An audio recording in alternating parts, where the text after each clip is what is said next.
एक बूढ़ी माँ की दर्द भरी कहानी। 4 साल हो चुके थे बेटे को अपना घर छोड़कर विदेश में बसे हुए। इन 4 सालों में बूढ़ी माँ और ज्यादा बूढ़ी हो गई थी। 75 वर्ष की उम्र में मीना देवी की याददाश्त काफी कमजोर होती जा रही थी। उन्हें रोजमर्रा की चीजें याद न रहती, लेकिन जो उन्हें हमेशा याद रहता वह था उनका बेटा। दिन हो या रात, एक पल भी ऐसा न होता जब उन्हें अपने बेटे की याद न आती। दूसरी तरफ बेटा था जो साल भर में एक आध बार अपनी माँ को फोन कर लिया करता था और 1-2 मिनट से ज़्यादा बातें भी ना किया करता। फिर भी यह बूढ़ी माँ टकटकी लगाए अपने बेटे का इंतजार करती रहती। एक दिन बेटे का विदेश से फोन आया। हेलो, सुन रही हो ना माँ? रमेश बोल रहा हूँ, तुम्हारा बेटा। कैसी हो माँ? मैं ठीक हूँ बेटा। तुम बहू और मेरा पोता कैसा है? माँ ने पूछा। सब अच्छे हैं माँ। मैं अगले हफ्ते गांव आ रहा हूँ माँ, तुम्हें लेने। अब हम सब साथ में ही अमेरिका में रहेंगे माँ। तुम्हारी बहू कह रही थी माँ को यहाँ पर लेकर आओ, बेचारी अकेली वहाँ पर परेशान होती होगी, बेटे ने कहा। माँ की बूढ़ी सूखी आंखें आंसुओं से भीग गईं। उसके कमजोर शरीर के नस नस में खुशियों की लहर दौड़ गई। बेटे और बहू का अपने प्रति प्रेम देखकर माँ का मन खुशी से भर गया। बेटे ने आगे कहा, माँ तैयार रहना। माँ मुझे ज़्यादा दिन छुट्टियाँ नहीं हैं। जिससे जितने पैसे लेने हैं लेकर रखना। तब तक मैं प्रॉपर्टी डीलर से बात कर लेता हूँ। घर के लिए माँ ने पूछा। हाँ माँ, गांव का घर हमें बेच देना पड़ेगा। अब हम साथ में रहने वाले हैं तो वहाँ पर घर रखने का कोई मतलब नहीं है माँ, बेटे ने कहा। बुढ़ापे की वजह से ठीक से चलने में असक्षम माँ ने पूरे मोहल्ले में घूम घूम कर अपनी इस खुशखबरी को सबको सुनाया। सभी को खुशी हुई। सबको लगा माँ जी की आखिरी दिन अपने परिवार के साथ खुशी से बीत जाएंगे। घर वापसी आकर माँ ने अपने घर के कोने को ऐसे देखा जैसे वह अपने दूसरे बेटे को देख रही हो। देखे भी क्यों ना, उस घर को अपने बेटे से कम थोड़ी समझा था। अपने पति के साथ 45 साल यहीं तो बिताए थे, लेकिन अब मजबूर थी बुढ़ापे के आखिरी साल बेटे और बहू के साथ बिताना चाहती थी। दिल पर पत्थर रखकर घर बेचने के लिए माँ तैयार हो गई। अनन फनन में बेटे ने घर को आधे दामों पर बेच दिया। माँ ने ज़्यादा नहीं, लेकिन जिस चीज़ों से दिल लगा था उन चीज़ों को समेटा और बेटे के साथ टैक्सी में बैठकर एयरपोर्ट के लिए चली गई।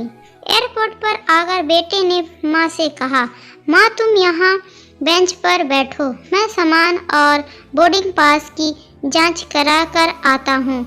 वहाँ वक्त लगता है और खड़ा रहना पड़ता है, तुम्हें तकलीफ होगी, तुम यहीं आराम करो। मैं यूँ गया और यूँ आया। माँ बेंच पर बैठ गई और बेटा अंदर चला गया। काफ़ी समय हो गया, बेटा वापस नहीं लौटा। माँ सोचने लगी ज़्यादा भीड़ होगी इसलिए देर लग रही होगी। अंधेरा होने को आया। अब तो लोगों की चहल कदमी भी कम होने लगी। माँ को अब चिंता होने लगी। एक कर्मचारी ने आकर पूछा, किससे मिलना है माँ जी? आपको यहाँ पर क्यों बैठी हैं? डरती हुई आवाज़ में मीना देवी बोली, मेरा बेटा अंदर सामान की जांच कराने गया है। अमेरिका जा रहे हैं हम।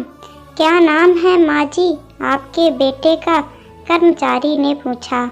रमेश नाम है मेरे बेटे का, मीना देवी ने बताया। कर्मचारी अंदर गया और थोड़ी देर बाद बाहर लौटा। उसने मीना देवी से कहा, माँ जी, अमेरिका जाने वाली फ्लाइट तो दोपहर में ही जा चुकी है और आपका बेटा भी उस फ्लाइट में बैठकर अमेरिका जा चुका है।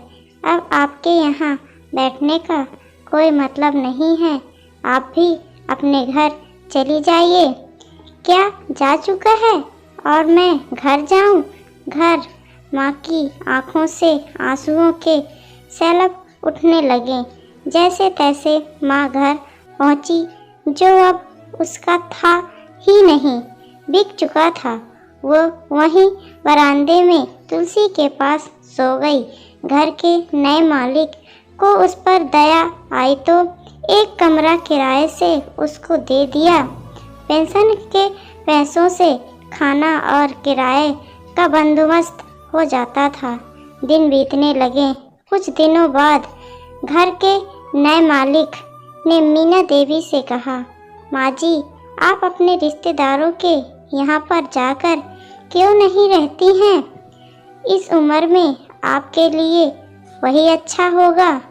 अच्छा तो होगा, लेकिन अगर मेरा बेटा वापस आया तो उसका ख्याल कौन रखेगा?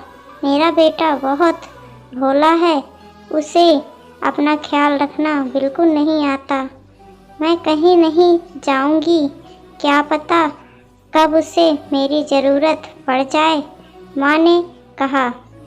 दोस्तों, सच बता रही हूँ, माँ की ऐसी बातें सुनकर मेरी आँखों में आंसू आ गए।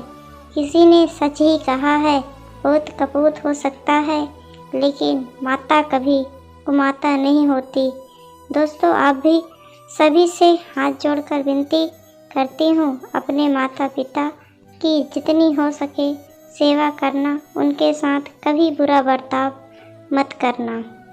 तो फ्रेंड्स, हमारी इस कहानी से आपको क्या सीख मिलती है, हमें प्यारा सा कमेंट ज़रूर करें और साथ में वीडियो पसंद आए तो एक लाइक ज़रूर कर दें और अपने दोस्तों से शेयर ज़रूर करें और हमारे चैनल को सब्सक्राइब ज़रूर कर लें।